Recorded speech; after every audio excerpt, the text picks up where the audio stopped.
our LSU. Boom! All night long. Yes.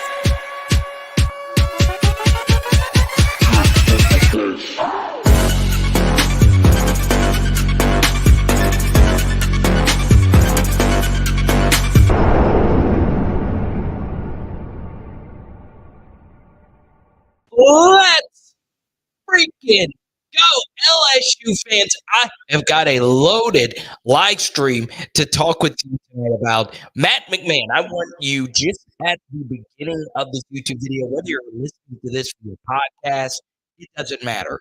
You could shoot me a message on Twitter or Instagram at Power Hour LSU. Should LSU keep their basketball coach for the future of this program? I'm sharing the stream on pretty much every Facebook group I am a part of.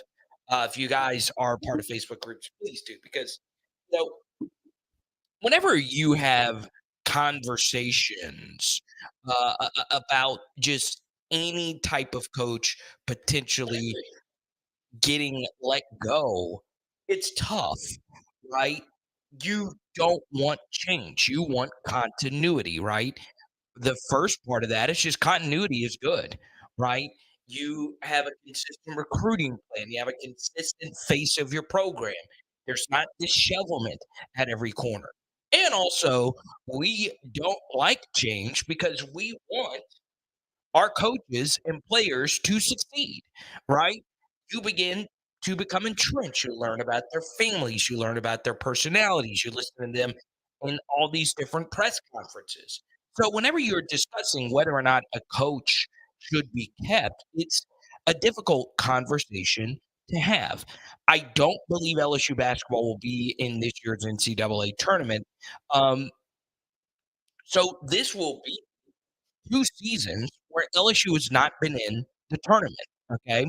Now, the reason why I bring that up is there are a group of coaches that are comfortably in the NCAA tournament by year 2, and with the transfer portal being the way that it is right now, there's not really this idea out there that you are supposed to build a college basketball program from the ground up. You build a college basketball program through transfers now. It is a very transfer heavy sport. So I believe college administrators are going to want to see some more instant impact results from its coaches, right? So if Matt McMahon is to be kept at LSU, understand that a lot of coaches that came in at the same time. So let's take somebody like Lamont Harris. He has South Carolina rolling, right? They are a 5 seed. They destroyed Arkansas earlier today. They are a complete team, right? And comfortably in the NCAA tournament. Todd Golden at Florida, comfortably in the NCAA tournament. They both today got extensions, and they're very similar coaches to Matt McMahon, right? They're similar coaches in that they weren't a big name hire like a Rick Barnes or let's say a Chris Beard, if you will. He has a troubled past. He's still a pretty big time talented coach. It's a little bit different because he's just like those other names that we mentioned. And those guys are in the NCAA tournament by year 2, and LSU is not. And we have seen LSU this year lose games in the same fashion that they lost it today, where you had a situation where LSU was winning at half and they fall apart in the beginning of the second half. Or normally it's vice versa. They're down by a lot and they come back and it becomes a close melee at the end of the game. This in stretch for LSU hasn't really been that great either. Falling apart versus Mississippi State, falling apart versus Arkansas, and so on and so on. So I believe, with all of that said, even though LSU, regressed towards the end of the year, I'm fine with Mac McMahon staying another year at LSU. I do believe he needs to make the NCAA tournament next year. One final thing about Matt McMahon. when you compare him to the other coaches and when you compare him just in large to the NCAA, he did have a mess he needed to clean up left by Will Wade. And I understand that there are a lot of LSU fans that want to compare Matt McMahon to Will Wade and how good McNeese looks there in the NCAA tournament. They destroyed Nichols in the Southland Championship, and it was an incredible story, one of the better stories in college basketball. And look, Will Wade's a great coach, but part of Matt McMahon turning this thing around was hamstrung by Will Wade, right? It's not just the fact that the NCAA came in and did what they did to LSU basketball. It's lifting LSU out of that, right? Because one thing the Will Wade thing did, and um, Hal is very plugged in with LSU basketball. He's a big time season ticket holder. He'll tell you this as well. There was a lot of behind the scenes stuff that we still don't know about. We still had the controversy with Will Wade. But the one thing that I think really hurt LSU men's basketball was the amount of fans that still wanted to keep Will Wade. It fractured the fan base. Okay, it really really did, because there are some fans that were so pissed at LSU for not standing firm, right? Not digging their heels in and saying we're sticking with Will Wade. That hurts, right? Because you got a new coach in, he's trying his best to get this thing going, and you still have fans saying we should have never let go of Will Wade. So, all of that to be said, I do believe Matt McMahon deserves another year, but it is a little disappointing that you go for 2 in the last 2 seasons when it comes to NCAA tournament bursts. And then on top of that, okay, and I do think this is important to note, you actually when you actually sit down and watch the games, okay? I do not watch every second of every men's basketball game. It is really hard to keep up with. I have other YouTube channels and businesses and all of that. Some of you do, right? Because you truly do love it. I love LSU basketball. LSU football is always going to be my number one. There's a lot of you that love LSU baseball more than me. There's a lot of you that love LSU softball more than me. Um, it's hard to keep up with every last little thing of every sport. When I did watch LSU basketball, I did feel with the team that they had this year, okay, this was not the most talented team in the world. They would go long stretches of time um, not scoring, or if they did score, they were just getting outran. It would be a 9-0 run or 11-2 run just out of nowhere, right? They would be playing bad, and next thing you know, they're playing good, okay? You know, I'll be honest. It's it's hard. It's hard to watch that and say that this team is brilliantly coached, okay? Because it happens a lot. It happened again today where, yes, you can see LSU men's basketball and see that this team, they had the Jalen Cook situation where he was suspended and whatnot. It was a mess, right? But I still think the stretches of time where we would just get dominated by the opponent just happened way too much. Okay. And I'm fine with if that happens versus elite programs, but we had this happen versus like middle tier programs. So it's concerning. It really is. Now, go to Hal again. Okay.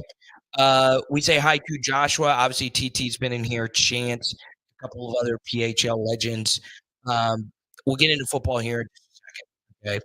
Dedicating basketball for tonight because we still don't know where the LSU women's team is going to go. But let me just say one final thing here on McMahon.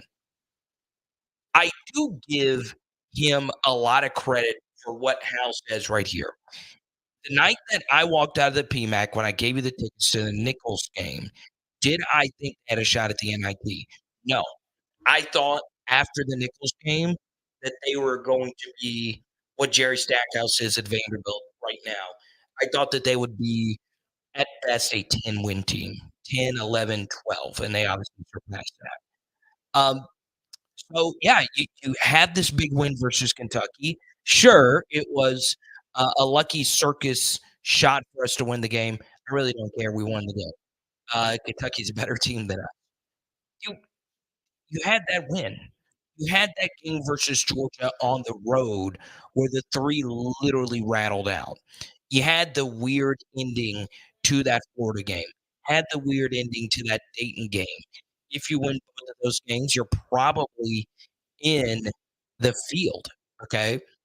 So, you did see a lot of bad luck, at the end of the game, um, but still, I I still felt we could have squeezed a little bit more juice, out of this situation. I really do think so. But I do think Matt deserves another year. I think he was good enough to keep his job. But obviously next year, if he has a Stackhouse year or a Dennis Gates year this year, um, then it's tough. It's really, really tough to overcome. Um, let's say hi to 619. Welcome to the channel. Got a Jamar Chase avatar. We need to give Matt more time. The program was destroyed after the Will Wade disaster. Okay. Chance, what's good? LSU beat my precious South Carolina 2 on the road. Ah, ah. I am not a South Carolina Gamecock fan, but what's interesting, Chance, is obviously I got a bunch of angry messages from South Carolina fans over my comments over this past weekend. I felt I was pretty complimentary to South Carolina, but that's not here nor there. The funny thing is on my NFL channel, I've actually watched so much South Carolina football because I've done some deep dives on Spencer Rattler, right?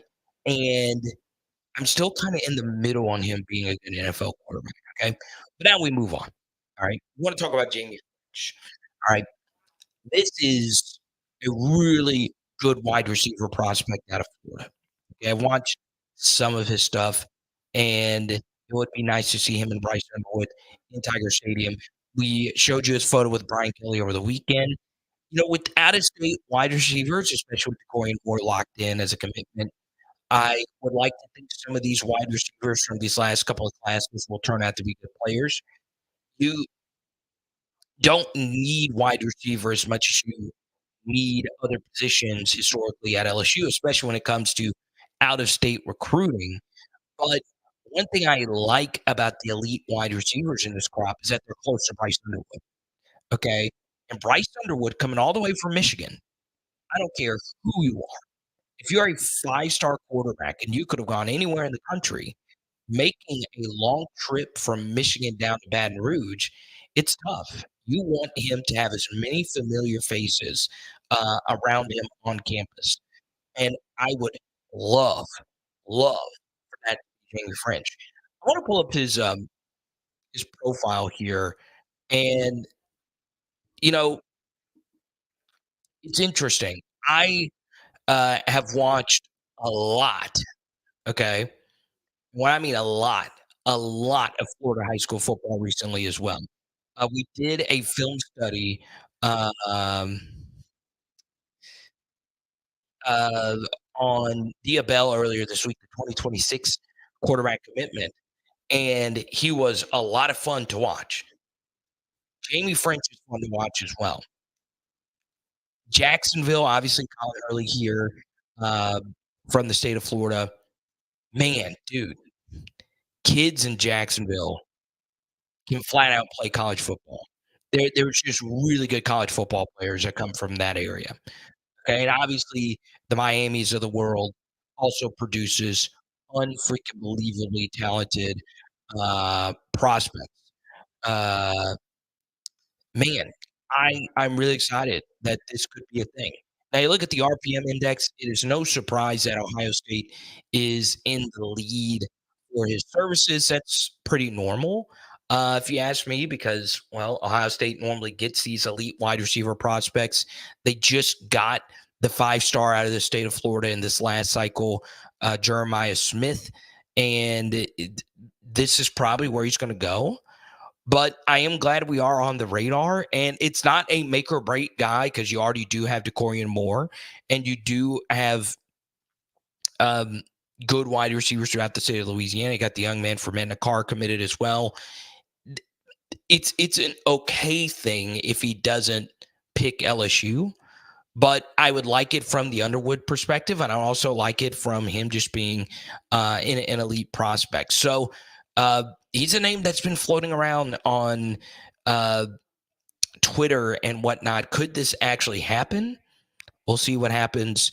But obviously, earlier this week we talked about DeCorian Moore and him, narrowing down his choices down to 4 schools, even though he's already committed to LSU.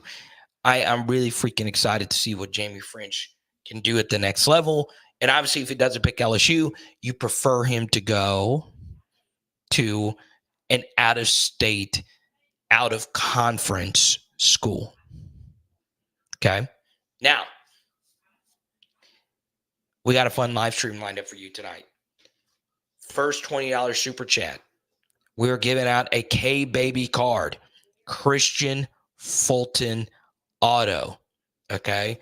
We've been giving out a lot of 8x11s, signed photos from the LSU recruits. If you prefer that, we'll do that as well. But anytime I give out 2019 LSU cards, such as K-Baby right here, it's normally a pretty hot commodity. So if you want it, first $20 super chat will get it. Okay. Now, don't forget PowerHourLSU.com is where you can support me and what we're doing here. And I'm also really excited. This is awesome. Okay. Everything got signed, sealed, delivered, of course. Y'all know who's saying that song. Here I am, baby. Stevie. That's a song I play at almost every wedding. I did book a DJ opportunity, DJing a wedding for a PHLer. Okay, I won't make that public who it is because everyone's going to be like, hey, I'm crashing it. Okay. And don't reveal yourself because my folks will go crash it. So I'm really excited about that. And if you need that, let me know. I'd love to come DJ our weddings. I don't have a whole lot of dates left because I don't normally like doing them during football season for obvious reasons. So there you go. Okay.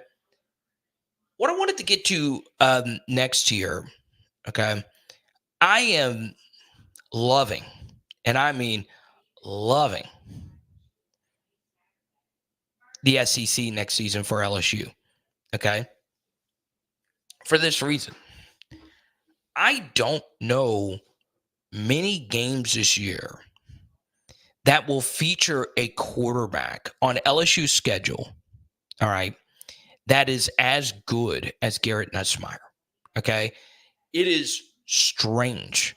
I did not expect that, okay?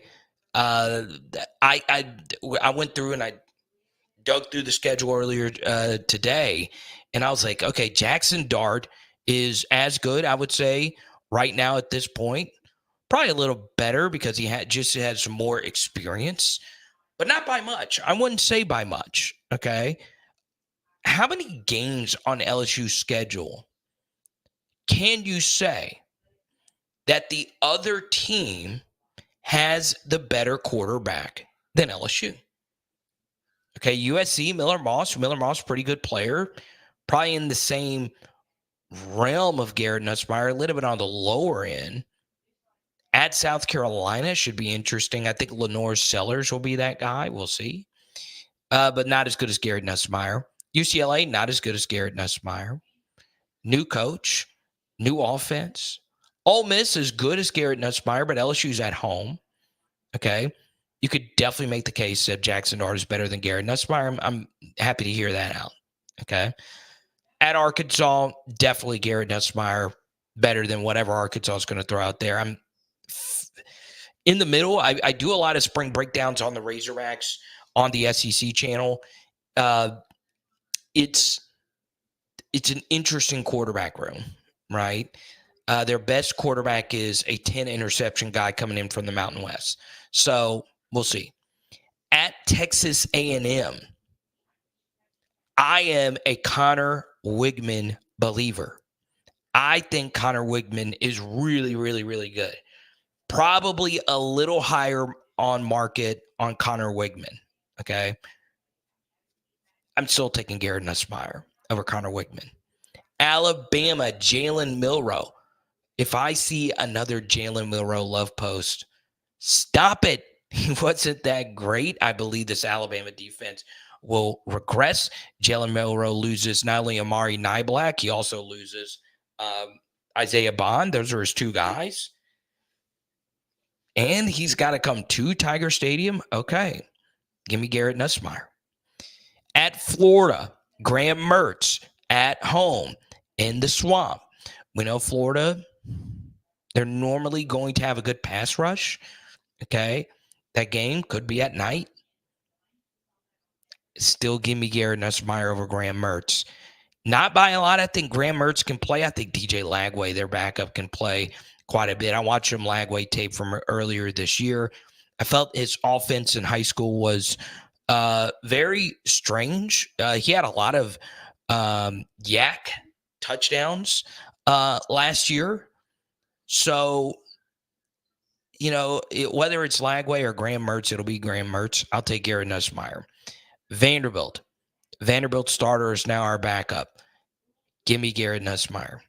And this one gets a little sexy here. We get Jackson Arnold coming to Tiger Stadium. If he is indeed going to be the starter at Oklahoma, which he will be. So I did a bowl analysis on Jackson Arnold. If you want to see that, it'll be on the SEC channel. You could find it there. And he's on the thumbnail. He's wearing a blue jersey. I know Oklahoma, why is he wearing a blue jersey? He's in his practice uniform. I'm still taking Garrett Nussmeier over Jackson Arnold. You got a year 4 quarterback going up against a year 2. Garrett Nussmeier's receivers are better than Oklahoma. Garrett Nussmeier's offensive line is better than Oklahoma. Seth Littrell as a play caller at Oklahoma should be interesting, but give me Joe Sloan. So, in this exercise, I'm only taking one quarterback over Garrett Nussmeier, and that's Jackson Dart. But that is a year 3 starter in Lane Kiffin's system that Garrett Nussmeier will welcome him into his house on October 12th. So there's not a game on this schedule where Garrett Nussmeier is not the better quarterback outside of Ole Miss, if you ask me. Miller Moss in the same playing field. Connor Wickman, same playing field. Alabama, same playing field. Florida, same playing field. Oklahoma. But I still give Garrett Nussmeier the edge. Okay? And I did not include that LSU's got the best offensive line out of any of those quarterbacks that we mentioned, because they do have the best offensive line returning in college football. Oklahoma did lose their starting guard to Missouri. Okay? Garrett is in a great spot next year to really make a push for all SEC, if not more. And you take into account that he's avoiding some really, really good quarterbacks on this schedule. Okay? I cannot say this enough, that the first year and potentially the only year we have this schedule in the SEC, the only single one. All right? Because I do believe they'll go to the 9-game schedule, or they'll have to move some things around to keep it at 8. Guess who Garrett Nussmeier doesn't have to play? He doesn't have to play Georgia. Carson Beck. Okay? I would be very biased to say Carson Beck is worse than Garrett Nussmeier. He's better than Garrett Nussmeier. Let's not lie to ourselves. But I think Garrett can be better than him, if that makes sense. But Carson Beck is a safe bet to be in the playoff next year. Quinn Ewers, I don't think he's that good. I think he's overrated, but I still think he is respectable. He's got Isaiah Bond and Texas receivers. He gets Cook back. Niblack comes over, a really good receiving tight end. So you got Quinn Ewers, and we also don't have to play Tennessee. We don't have to play Nico. And I think Nico is very, very, very good. I think Nico has enough potential to be the best quarterback in the entire SEC. We don't have to play those schools. Okay? This is a very good spot if you're Garrett Nussmeier. Very good spot. Pick 6 in the hizzy. What's good? Mick, what's up? Type Y for yes. Type N for no. You can hear me loud and clear. Type Y for yes. Type N for no. I had the worst thing happen to me on Sunday, my microphone going out. I went back and actually looked at the live stream. It actually sounded like I checked it before, and it sounded fine at the beginning. It just kind of faded. I don't know if my hot takes melt the internet and melts the Wi-Fi signal and wants to just glitch my microphone. But that's okay. Don't forget, we got the biggest Derek Stingley collector watching our show right now. This is the corner opposite Derek Stingley. $20 super chat gets you a Christian Fulton autograph card. If you prefer something else, it might not be autographed. You just let me know and I'll send it to you. Super chats, obviously, especially during the offseason, helps PHL in a major way. Obviously, there's a break going on. I've seen, some players train with different quarterbacks, and I saw Colin Hurley training back with this guy. Next week, we'll have more spring practice breakdowns, and I do want to put this out there, okay? I am going to the spring game, okay? We'll probably do some kind of PHL thing. We could potentially all sit together. It's free to go. And if I've never had the pleasure of meeting you, please shoot me a message. I'd love for you to be a part of a PHL get-together. Our PHL get-togethers are always fun.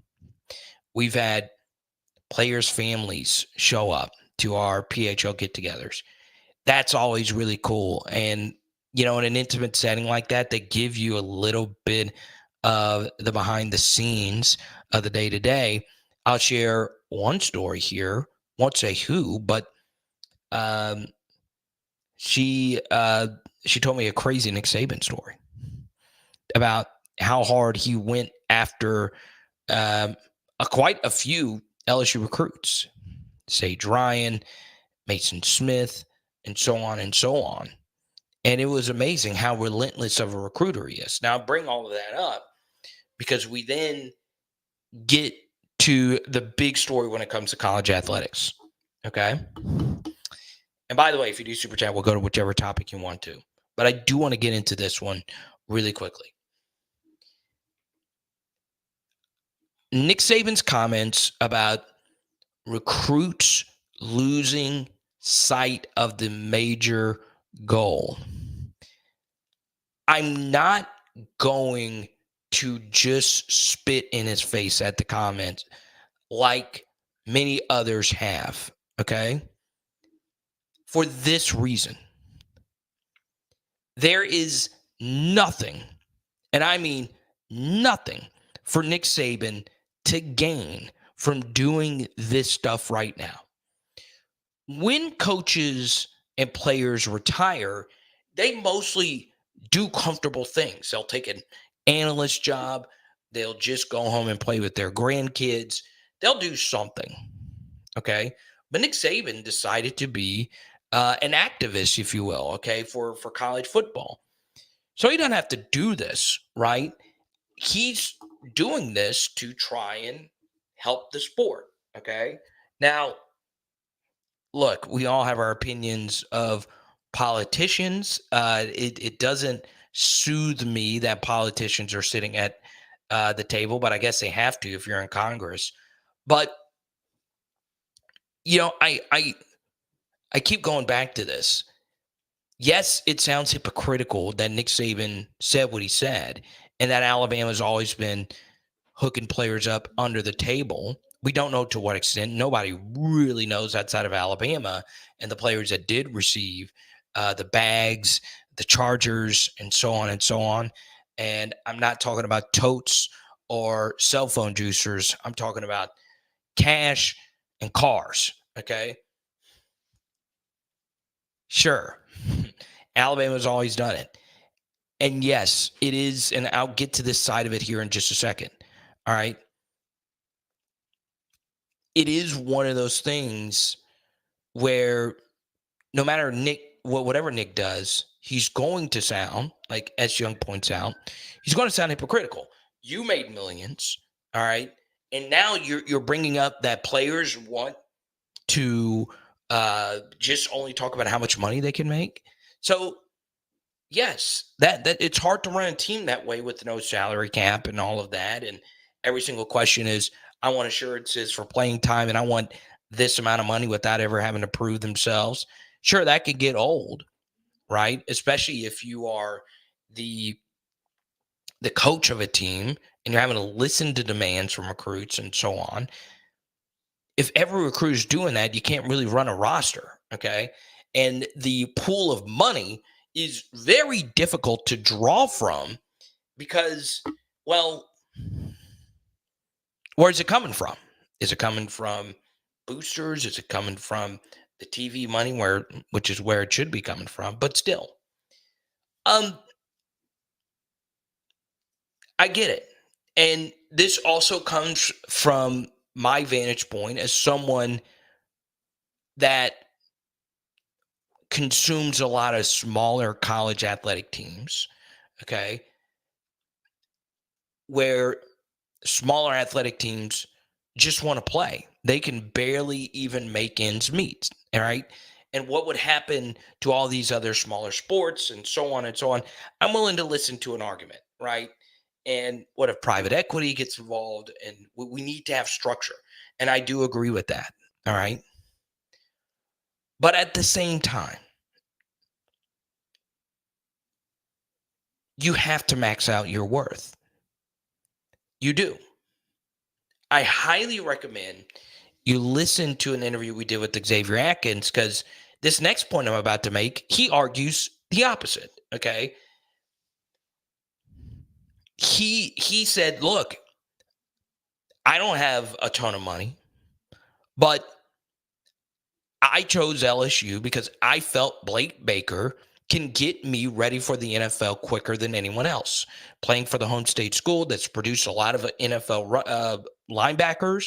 Congrats to Devin White signing with the Eagles for $7 million, and Patrick Queen signing for $13 million. That's who he compared himself to, by the way, and I kind of sort of did for him as well. They're very similar players. You can get caught up in the money and it could be distracting. But let me go back to this. All right. You've got to max out your worth. Let's just say you're a recruit and you go to a school and one school is offering you 150K and another is offering you 250K. That $100,000 difference is so big. It really is. Okay. That is feeding a lot of mouths right then and there. All right. And you ask yourself as a college player, what if you're not good? What if it doesn't work out? What if you don't make the NFL?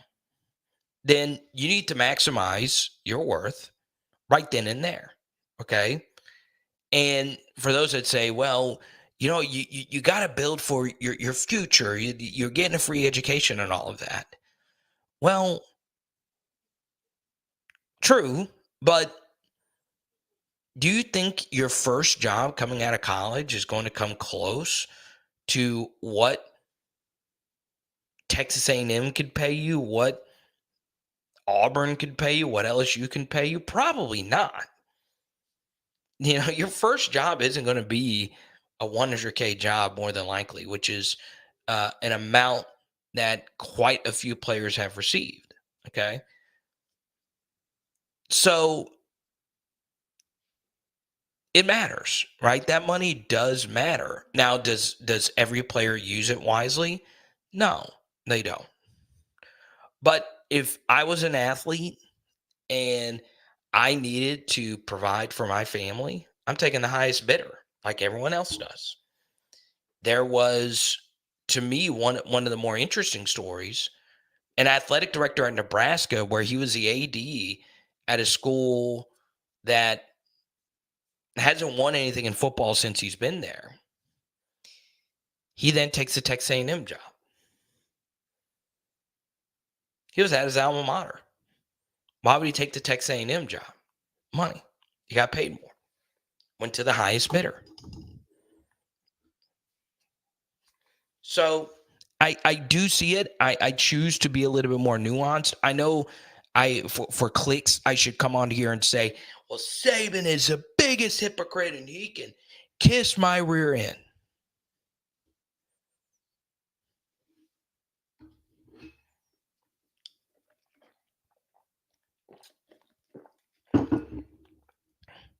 Welcome, Scott, to the channel. We see Sibley in here. BT scouting report here. JAIME French is the best route runner in high school since Amari Cooper.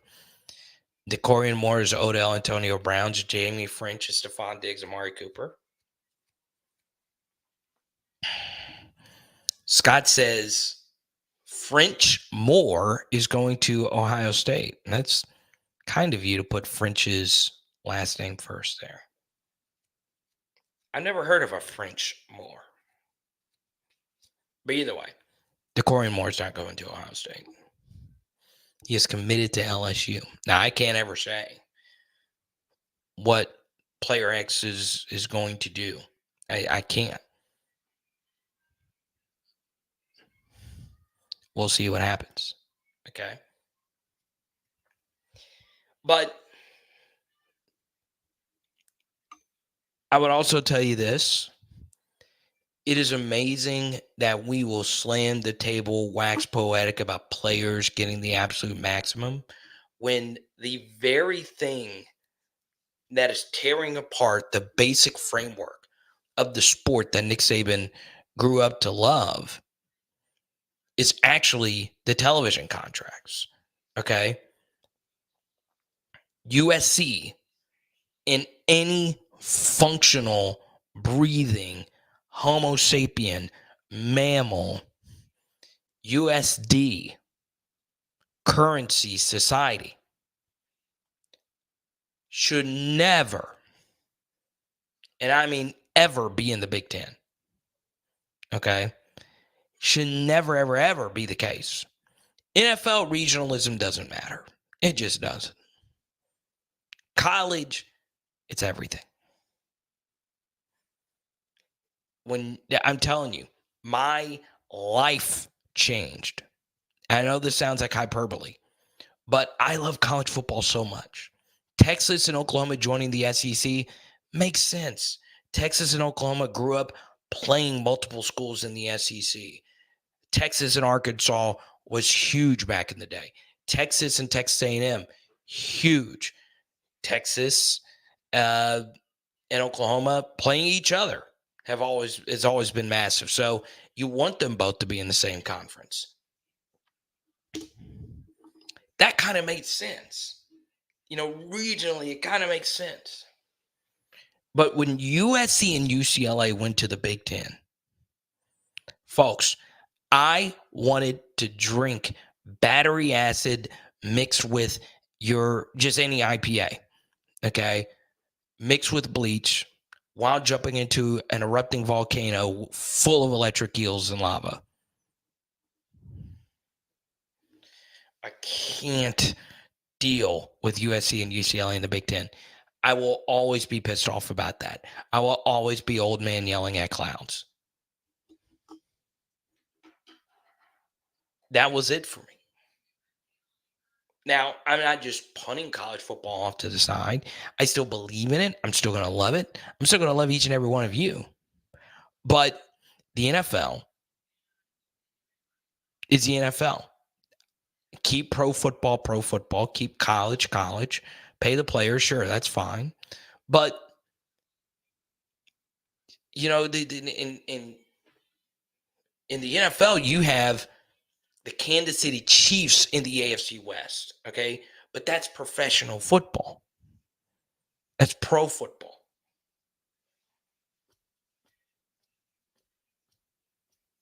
College, fine with players getting paid. I've said it a gazillion times. But Nick Saban has nothing to gain from doing this. Nothing. He could have retired, rode off into the sunset like every single old coach does. Every single old coach does that.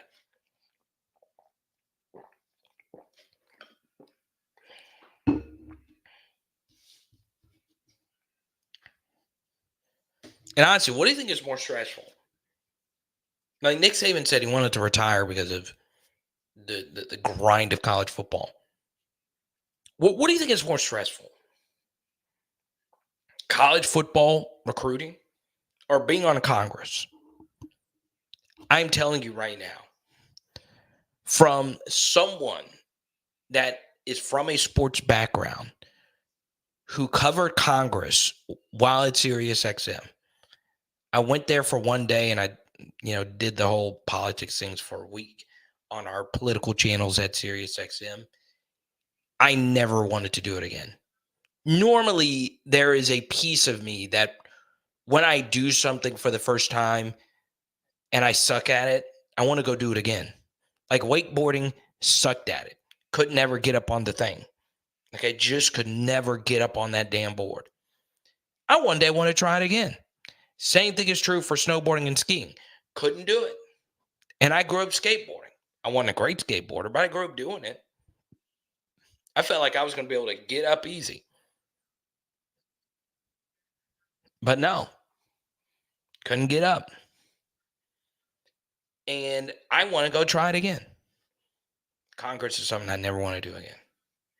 It is stressful. It is intense. Put me in the octagon with Anderson Silva before me covering Congress again. Okay. What's up, Mick? Mick in the building. Let's go. Yeah, I would think that too, S. Young. It doesn't make sense that DeCorian Moore would go there.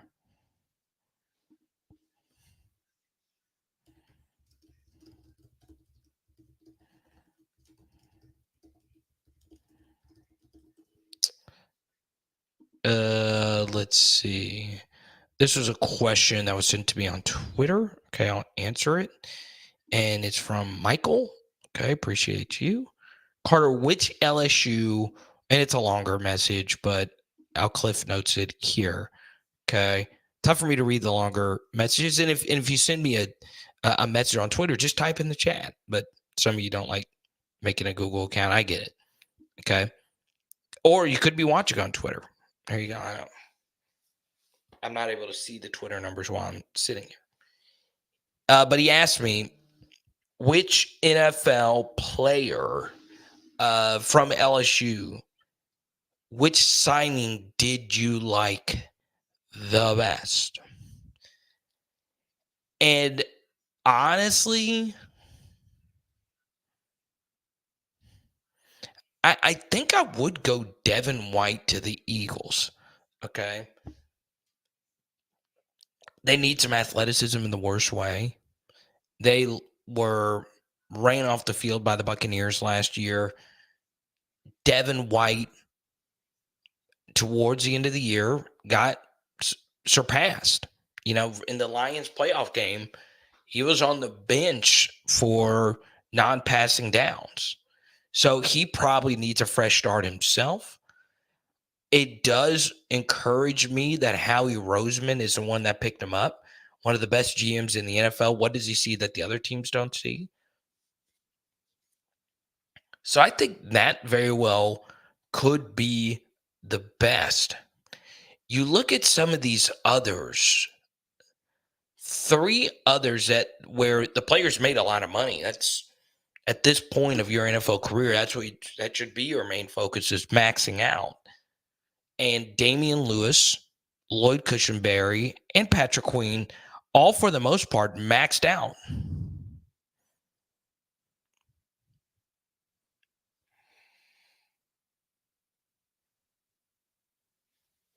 How many of them went to good teams? Okay. Lloyd Cushenberry goes to the Titans. Damian Lewis, the Panthers. Patrick Queen, the Steelers. Now, that's not to say that they're not going to be productive, but those are 3 difficult situations where it's tough to see any of those three teams getting into the playoffs next year. But we'll see what happens. So, Michael, I'm going to go with Patrick Queen, the Eagles. I said Patrick Queen, the Eagles. Devin White, the Eagles. We got our first super chat of the evening. Good to have you back, Grant. I know your off seasons get very busy. I also want to shout out Grant. Every LSU game I went to this year, and I went to 3 of them, Grant came and found me during the halftime show. First off, I have no idea how you found me in Tiger Stadium that easily all 3 times. I don't know if when I was walking into the stadium, you put an air tag on my body.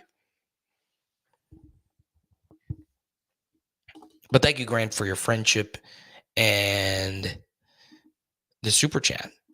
You did 2 stints on Capitol Hill. It's a grind. Yeah, it's just not for me. Like, I have a feeling that people from sports backgrounds struggle getting into the political side of it, unless you're actually a politician. And then again, how many sports figures got into politics and their image became better after the fact? Okay. It is rare because politics is politics. It is something I just did not love, obviously, as much as, I don't know, some of the other cool stuff I got to do while I was there. I remember telling my boss, Jeremiah Tittle, I was like, hey, I'm an intern. I want to see what it's like doing the political stuff. And he had never done it. I was like, okay, cool. So I called the head of the SiriusXM the political department, and his name was Jared Rizzi. And I had to go through all this security. And I'm sure the security is even more so crazier now. And I went through it, and they didn't give me my badge at first. And I got you're supposed to have like a full-time badge, but there's also like a little guest badge they give you. The guy didn't give me the guest badge when I walked in. So 2, I don't know if you call them Secret Service agents, but like 2 people walked up to me and thought I was trespassing. And I was in a press scrum, and I was like, wait, is this a like press member, like kind of trying to pull me away? It was so Capitol Hill Police. Okay. And it was insane. So the guy ran me down and gave me the badge. But I thought they were about to get physical with me. And I knew I was supposed to be there. Okay. And I was young, and I was like, man, I'm so cool. I'm getting to do this. And I was like, this is the sign from the Almighty High that I should not be doing this. You go from 100% of a fan base loving you to 50%. Yeah, exactly. Let's go to Mike. Queen is a great fit in Pittsburgh. He made the Pro Bowl and was second team All-Pro. Yeah, it seems like 3 years for $41 million for an off-ball linebacker that's like playing the best football of his career and is still relatively young. 13 mil for good off-ball linebacker play. I'll take that any day of the week. I would. I think Pittsburgh got a really good deal there with Patrick Queen. One deal that didn't make sense in the NFL for me at all was the Titans paying what they paid for Calvin Ridley. Okay? Doesn't make any sense. And thank you so much, Laura. I would gladly send this over to Haley. Wife's finger fun. It is on the men. Okay? Nasty cut.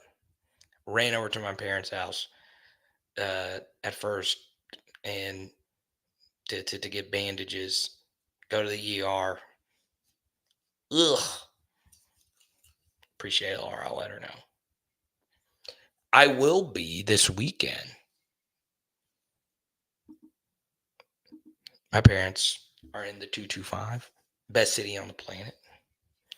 This weekend, I will be in Ruston Okay. I am doing a private event. So, but I've never been, I'm actually going to a Shoodrant this weekend. Am I pronouncing that correctly at first? And number two, I think Tyler's still in here. Tyler knows where that is. Is it Shoodrant? I'm excited though. I've never been. I've been to Ruston a gazillion times. I love Ruston. I could live in Ruston. I've got friends in Ruston. Well, shoot. Going to shoot. Really pumped up. Really pumped up. I do an event for some for someone who actually booked me for another event. And hopefully there'll be some good food, some lemonade.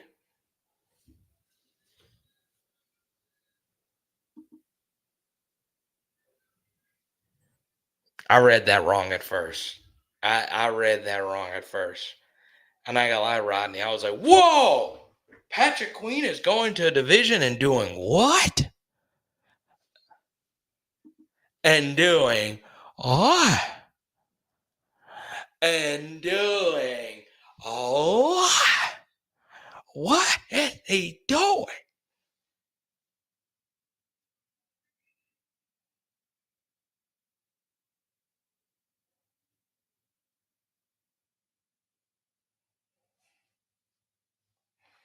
I was like, huh?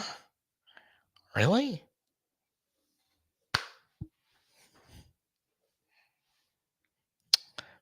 Pittsburgh? I don't know. I don't know. And he is going to a divisional rival. Steelers, Ravens hate each other.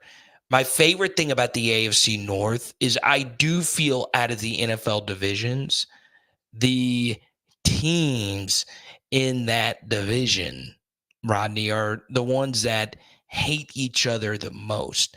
I love that. I really, really, really do. I think sports are better when the elites hate each other. Okay, those Steelers, and then Rodney, hey, no problem. If you're dropping $2 supers, you can misspell every word ever made.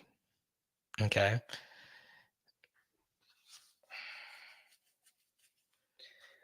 I do feel the AFC North out of the divisions hate each other the most. The second most would probably be the NFC East, if we're being honest. NFC West is kind of give or take. NFC South, you do have real hatred between the Saints and Falcons. So that is something. NFC North, Packers, Bears, that's always great. But Lions, all that, I don't feel like there's a whole lot of hatred there. Mainly because multiple teams in this modern era in that division have not been good. AFC East, Bills, Patriots, not really. Not really anything. AFC South, in the AFC South, you have the Colts in Indianapolis. It doesn't make any sense. But you also got Houston, got Jacksonville, and the Titans don't really hate each other. So that's why I love the AFC North. And Rodney, to your point about the division rival, Patrick Queen had a teammate get traded to the Bengals. I do feel they do trade and move players within each other quite a bit, which I find to be very strange. You know, to stick with the NFL, once again, if you've not subscribed to Power Hour NFL yet, please do. If you've done it already, go make another account and subscribe again. We are 22 subscribers away from my videos becoming monetized. Okay. Look at this. 110K views. That's a lot of money I missed out on. 66K, 53K, 47K, 31K. All because I did not have 1,000 subscribers. All right. So I know some of you aren't allowed to super chat because of inflation, job, life. It's hard. Life is busy. And I get it. But subscribing to Power Hour NFL, you can hate the NFL all you want, but you're supporting me. Z-Baby's doing great. Z-Baby actually told me earlier today, you know what? You're my dog dad, but you're also pathetic enough to not have 1,000 subscribers on the channel already. And I was like, Z-Baby, you're right. I know that we have 96 PHLers watching right now. I know some of you are going to go over there and subscribe. Let's go to Jordan here. Jordan, good to have you back. You're really excited about Devin White with the Eagles. No.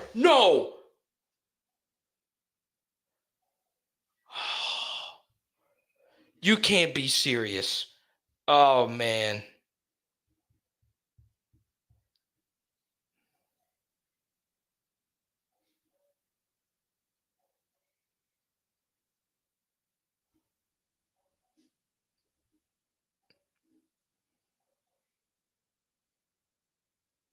Okay.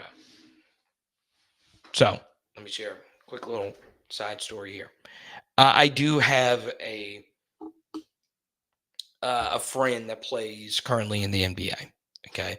I gave him his first ever interview when he was a sophomore in high school. We've remained friends for a while now. And his name is Daniel Gafford. Okay.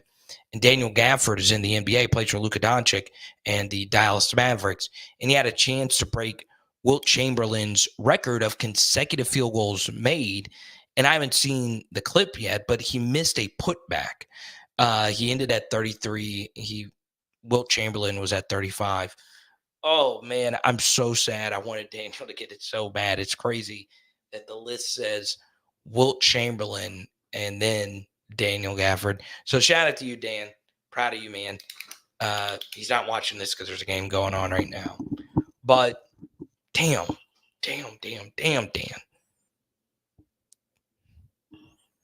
Let's go to Jordan. Where does Odell sign, or does he not play next season? See, that's why I got to have Jordan in the chat. When Jordan's in the chat, he gets me. All right. He gets me. I feel like we are long lost brethren. It's amazing you bring this up. And this happens all the time because, players move on and eras move on and people in life move on. But there was something of note. Jarvis Landry, this photo is so cool.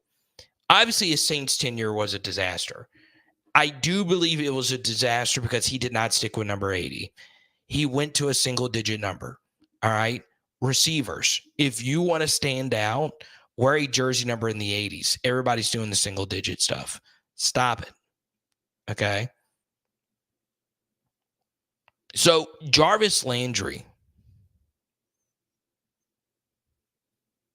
went on just a Twitter spree. I would never believe some of these guys are better than me. I just can't see it. Happy for everyone always, of course. It's beyond a blessing. We all know bless. Nevertheless, since I stepped out there from day one, they know how I'm coming, and that hasn't changed. He then says he tried to stay in Cleveland. Something happened with the restructuring of the deals. Where have I ever been and didn't spark something? Never has anywhere and been non-existent or stagnant when it came to anything between the lines. He says, my phone is on. Let's get it popping. He said, are there 64 wide receivers colder than me? Nah, ain't no way. There's no way this happened. Wow. That's a big NFL story. Keenan Allen. Let me make sure I get this correct.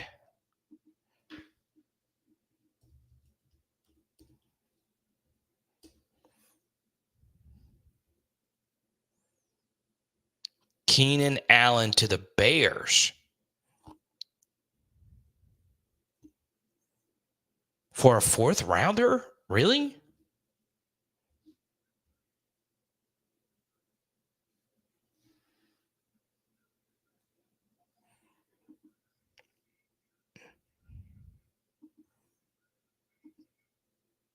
Nathan Peterman is the Saints backup that they signed.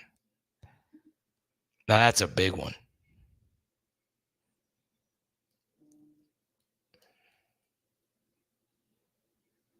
Keenan Allen and DJ Moore for the Bears. Dude, Caleb Williams? Are you kidding me?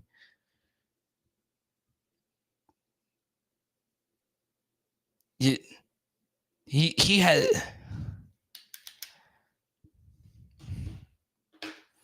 Rodney, I'm like this too. If you're a tight end, you've got to wear a number in the 80s. Single digit on a tight end just doesn't look good. Tight ends are meant to wear numbers in the 80s.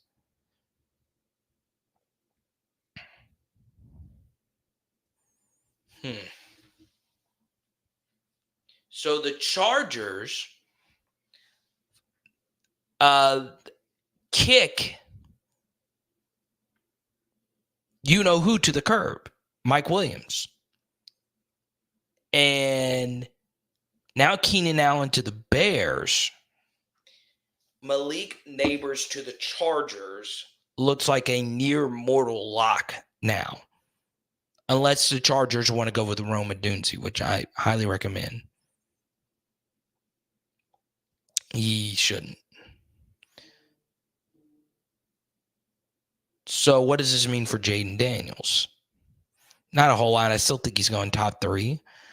But I do think Keenan out means that the Chargers have to draft a receiver at 5. They just do.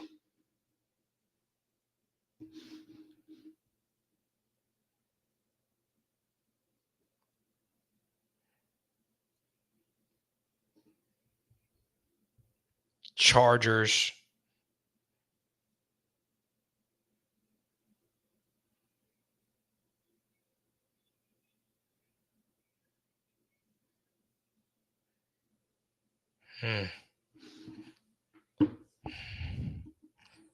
Let's go to Grant.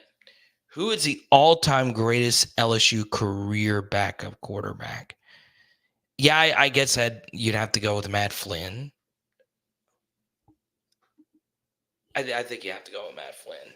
You know, backed up Jay Russ, and there you go. So Jaden wasn't a backup. Flynn was also a career backup in the NFL. So that answers that question both ways.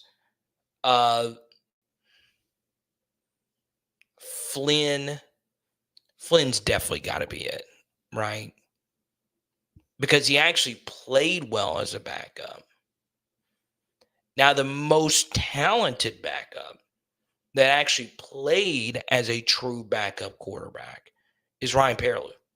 He is the most talented backup quarterback we've ever had. That's a good question, though. I'm obviously only talking modern era. There's probably some Steve Ensminger backup. Yeah, his career in LSU was very interesting.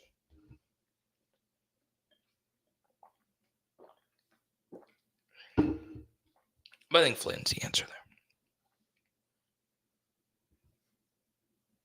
But then again,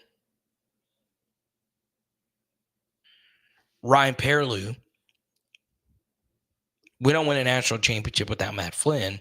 We also don't win a national championship without Ryan Perrilloux. Like, I don't know, I've gone on this rant before, but it is the off season. It drives me so up a wall when people say Ryan Perrilloux was a bust. He was not a bust.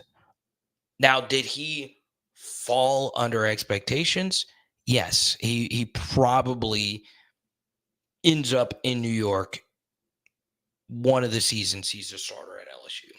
Okay. I'm not going to say he wins the award, but, he was going to be great. He was going to be great. And, well, he wasn't. He failed off the field. But he's not a bust. This is an undeniable fact. We do not win a national championship without Ryan Perlew. And the one thing the 2007 LSU team can really say is there's really not a whole lot of really good players they could have won the national championship without. Because they won so many close games, they literally needed every last single morsel on that roster to put them over the top. Let's go to Jordan. Jarvis should be on a roster, yes. I agree. The issue with this, though, Jordan, and this is something that happens in NFL circles, and why I think someone like the Eagles, Howie Roseman, is such a good GM. NFL teams get worried at times when other teams don't go after guys. And they begin asking questions. Well, what do they know that I don't? And if they're not going after them, we shouldn't go after them. When oftentimes that is true, you should sometimes do the opposite there. Well, Jarvis Landry wouldn't cost a whole lot. Why don't we bring him in to see what he can do? But the fact that Jarvis Landry was not on a team at all last year is so weird to me. So weird. And I tweeted about it a gazillion times. Obviously, I don't have anyone in NFL front offices to sway.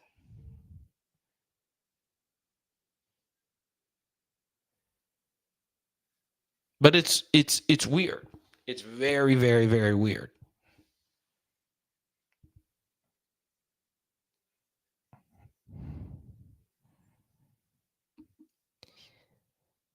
And this is the next point. It's a really good point right here from Pegasus. Jarvis is also the victim of young wide receivers. So wide receivers are up there when it comes to relatively large cap hits, right? It varies from team to team. Like some teams have very expensive guards. Some teams have very expensive tackles. Some teams have a wide receiver room with a bunch of cheaper assets in them. The Kansas City Chiefs is a good example of that. But wide receivers, if you're going to pay them a top of the market deal, it costs you a lot. Okay. And this is going to be true at almost every single level of football. There are always going to be an overabundance of pass catchers. There's so many of them out there. That is not the case for offensive line. There's not enough out there. I shared this story a little bit earlier today, or in this live stream. I watched a lot of Derek Lagway, the number one consensus quarterback.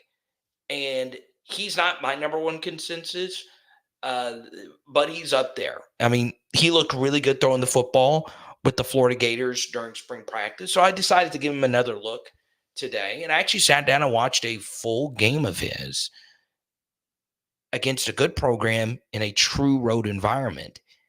And when I tell you his offensive line could not block a soul, it was insane.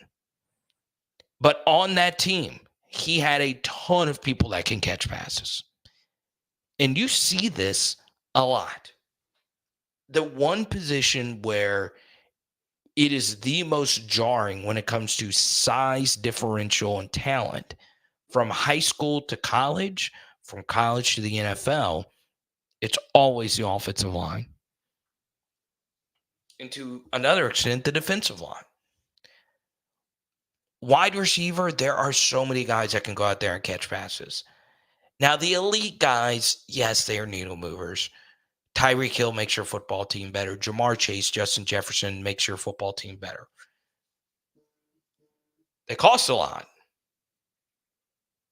but they make your team better.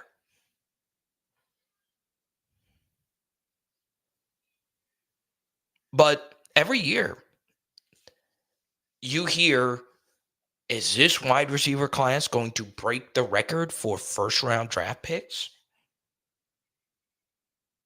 Nobody had Rashee Rice in their top 5 wide receivers.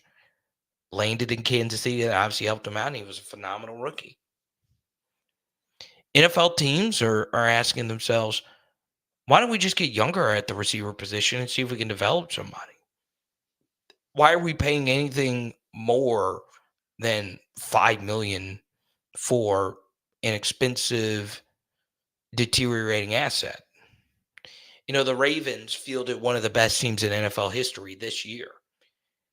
The Odell Beckham move did not produce positive ROI. They were still able to do it. And Odell was okay. But the Ravens said, look, we're going all in on this season. Odell is an amazing playoff performer. He is. Didn't work out. So teams are a little shy to make deals for older wide receivers. I do like this Keenan Allen move, though, for the Bears. It gives you a true slot receiver. DJ Moore, of course, is a game breaker on the outside. And Cole Kmet's a good piece at tight end. So the rookie quarterback in Chicago will have 2 Pro Bowl level players to throw the football to. I like this move. And if Malik Neighbors goes number 5 overall, he might break some records. He might break Puka Nakua's record.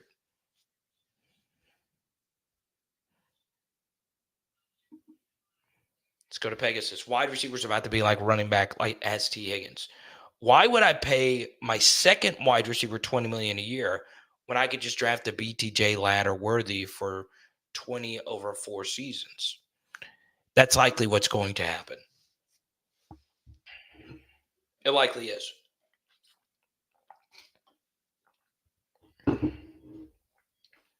I think T. Higgins wants to max out now. I get it. I'm not making that move, though. I am not making that move if I'm a team.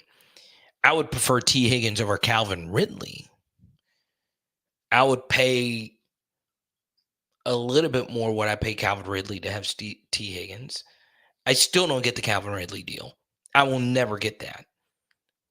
But maybe it works out. But will BTJ Ladd Worthy be as good as T. Higgins? Man, I don't know. That's asking a lot. But if I'm the Bengals and I know T. Higgins is disgruntled, and if you actually looked really closely, it did seem at times things changed for T throughout the course of last year.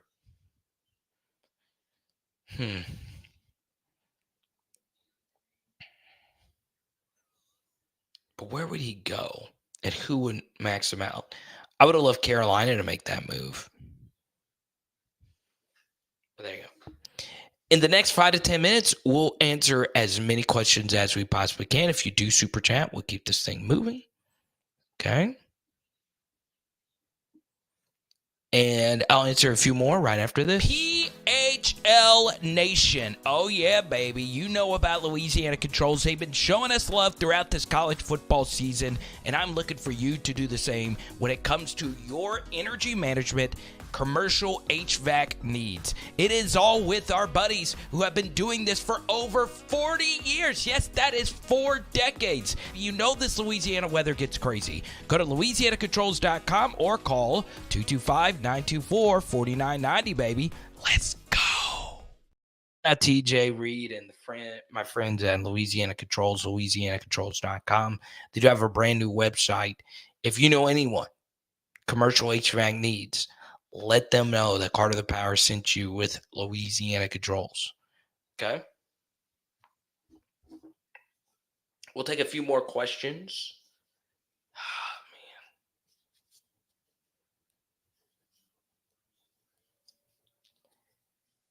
Here's where one area where college is just getting destroyed by the NFL. It is the offseason.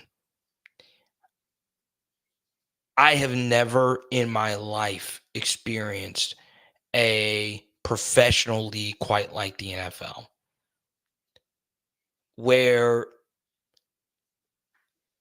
it just give you a little background on me, because we have new viewers that join in, and I've not shared this for a while, but I'm a huge football card guy, and I do a football card show every week. And what my co-host does is he does data on when the best time to sell football cards actually is. And what's very interesting is the sold data for NFL cards actually doesn't go down in the offseason. You would think the opposite. You would think the cards actually do well throughout the course of the year because it's football season. Not true at all. November and December are oftentimes the best times to buy football cards.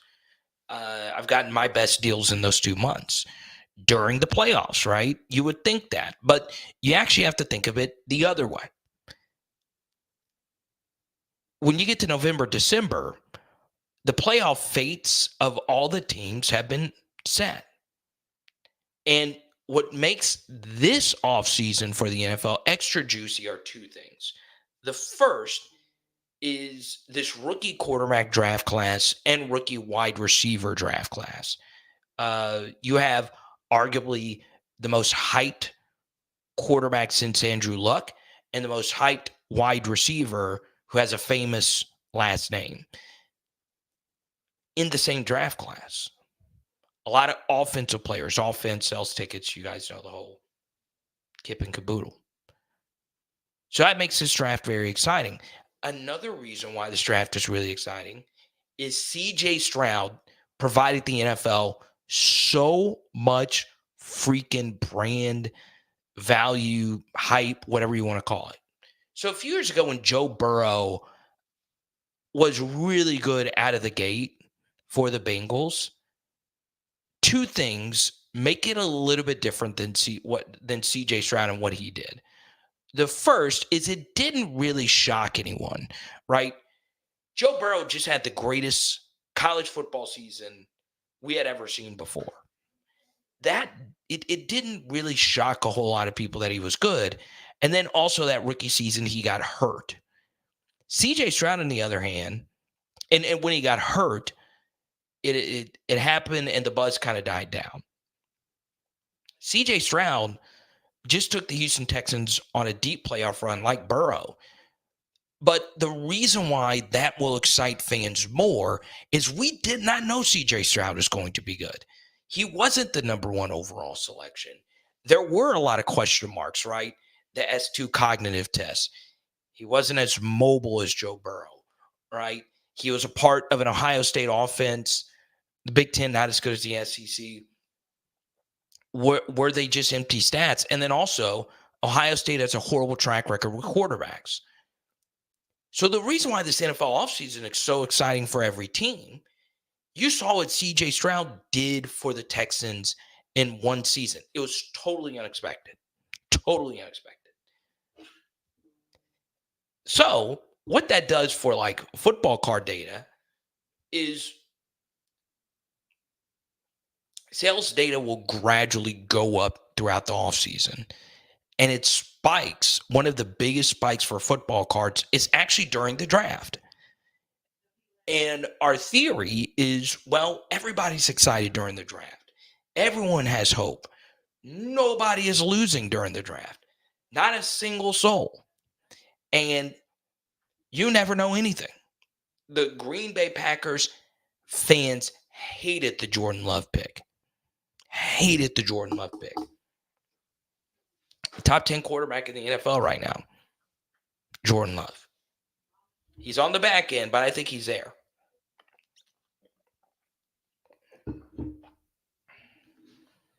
Anything can happen in the NFL. Whereas in college football, and look, it's true. The same team wins the Super Bowls, Mahomes and Brady, right? But every year you have the miracle Nick Foles. Every other 3 or 4 years, you have a random Nick Foles. You have a random Los Angeles Rams Matthew Stafford league win, whatever. College, nah. TCU got there 65-7. Washington gets there. Close game, but come on.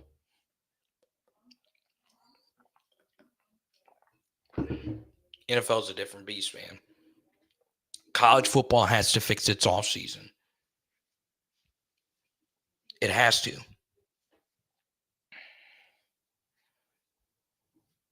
And I have a few things that I would do. It would take some gumption. It would take some ambition, but it's hard. Oh, Pegasus. All right, this is what I'm going to do for you, Pegasus. I know you've been contemplating it. If you join the PHL Patreon, I'm not going to send you a Joe Burrow card. I will give you what I would do with that pick. All right, I'll look at your roster, look at your assets. I am not a dynasty expert, but I do have a dynasty coach, someone that kind of got me into it. And we will make the decision together if you join the Patreon. But honestly, just to give you like vague analysis, because it's hard for me to answer that without knowing your team. Obviously, most dynasty leagues are two quarterback super flex.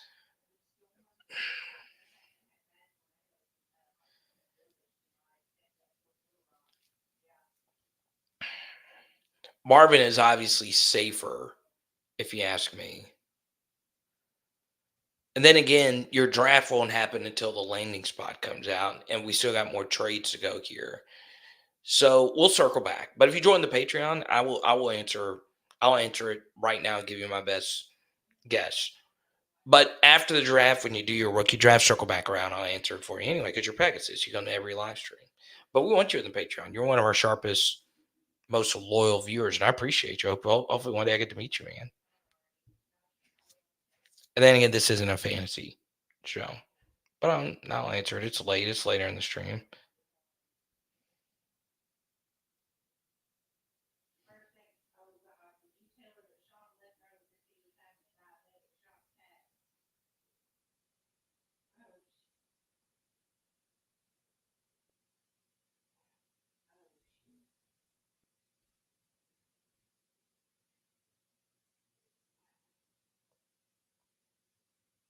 Let me ask you this. Do you guys think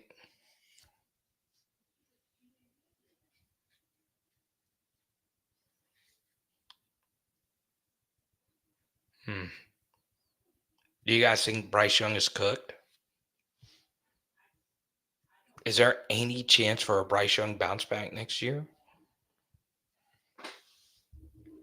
I loved Bryce Young over CJ Stroud. I really did. I'm going to be so wrong on that. I've got a few of these QBs wrong. I didn't love the Justin Fields draft class, but I talked myself into Zach Wilson. He stinks. Didn't like Trey Lance. Didn't like Mac Jones. I liked, and I really did like Justin Fields. Now I could sit here and tell you that I loved him, but I liked him more than Trevor Lawrence.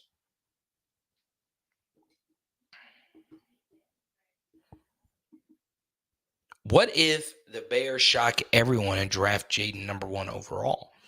Well, if the Bears hired Dan Orlovsky, this is just a hypothetical, they would take Jaden Daniels #1. Dan Orlovsky has been Jaden's biggest cheerleader in the national media. The Bears are going to take Caleb Williams, so you don't pass on the guy. I don't think Ryan Poles is bold enough to pass on the guy that is generationally good in terms of the evaluators. But I think the more interesting question now, Eric, would be this. Would the Bears be a better situation for Jaden Daniels than the Commanders or the Patriots? You have 3 defensive head coaches. I don't like that for a young quarterback. But you can make a case that the Bears are the best landing spot. Minnesota, I don't know what the hell they're doing. Lions, do we get some Lions regression? I don't know. They still should be pretty good. Jared Goff is older, though. And then you have Green Bay. And Green Bay's going to be good for a while with Jordan Love and LaFleur.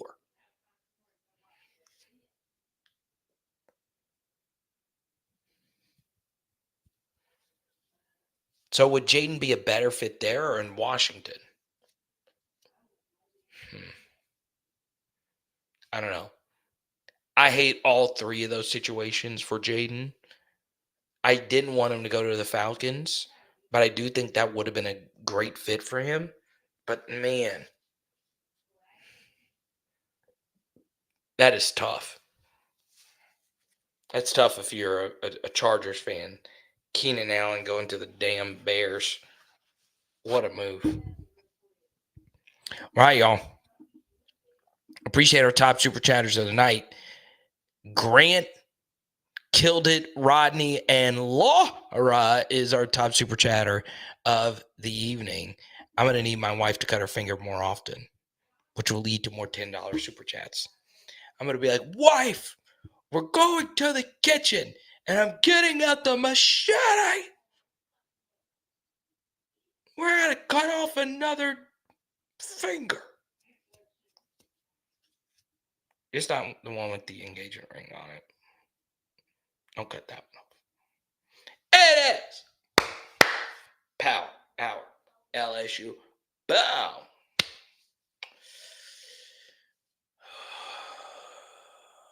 We will likely be live Sunday. I don't know what time because there's selection shows and all that stuff going on. So be on the lookout for that. And tonight, we're doing fried fish with some hush puppies and some jalapeno ranch. Let's go.